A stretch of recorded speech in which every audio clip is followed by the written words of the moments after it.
आज मैं आपको बताऊंगी एक दफ़ा इतनी सस्ती हल्दी खरीद कर आप पूरा साल उसको कैसे इस्तेमाल कर सकते हैं, कैसे इसे सेव कर सकते हैं। मार्केट में जो हल्दी मिलती है उसके अंदर किन चीज़ों की मिलावट होती है। इस रेसिपी में मैंने 2 किलो हल्दी ली है। ये 60 से 70 रुपये किलो इजीली आपको किसी भी सब्जी वाली शॉप से मिल जाती है। इसको किस तरह से धोया जाता है, किस तरह से इसको खुश्क किया जाता है और किस तरह से इसको पीसा जाता है, सभी बातें आपसे शेयर करने वाली हूँ। इसके लिए आपको बिना स्किप किए मेरी पूरी वीडियो देखनी होगी। चलते हैं जी अपनी आज की रेसिपी की तरफ। सबसे पहले हमने हल्दी को किसी खुले बर्तन यानी कि टब वगैरह में डालकर खुले पानी से धोना है, क्योंकि इसमें काफ़ी डस्ट होती है, मिट्टी होती है, जिसे रिमूव करना ज़रूरी होता है। इसे तब तक हमने धोते रहना है जब तक इसका पानी सफ़ेद ना हो जाए। ये देखें जी, ये बहुत अच्छे से धुल चुकी है।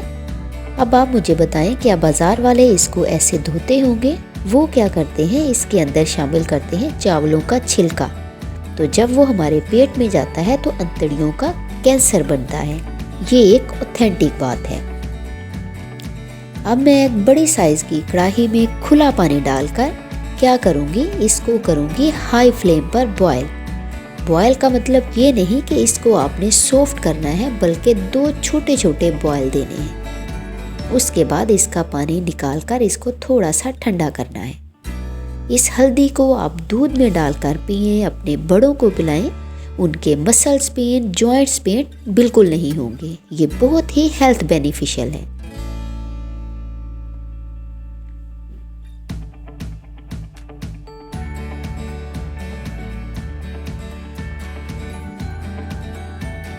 अब इसकी कटिंग करनी है ताकि ये जल्दी ड्राई हो जाए। 2 तरीके हैं, एक तो छिलकों समेत इसकी इस तरह से कटिंग कर लें, दूसरा छिलका उतार कर इसको धूप में सुखा लें।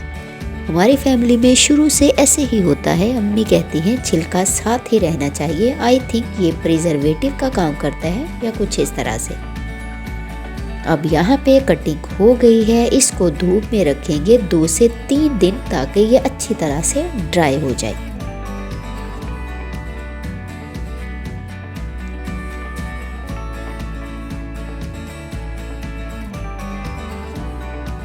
तीन दिन बाद ये ड्राई हो चुकी है और इसकी निशानी ये है कि जब आप इसको बेंड करें तो ये बेंड नहीं होगी, मुड़ेगी नहीं, बल्कि टूट जाएगी।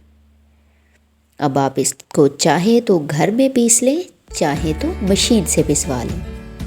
अब इसको आपने सेव कैसे करना है, मार्केट से एक जाली का बैग मिलता है, प्लास्टिक का होता है। उसमें डालकर किचन में किसी भी जगह उसको हैंग कर दें जहां इसको हल्की फुल्की हवा लगती रहे। जब आप इसको चाहें ग्राइंडर में डालकर पीस लें। चैनल पे नए हैं तो चैनल को ज़रूर सब्सक्राइब कीजिए, एक प्यारा सा कमेंट और लाइक के बटन को ज़रूर प्रेस कीजिए।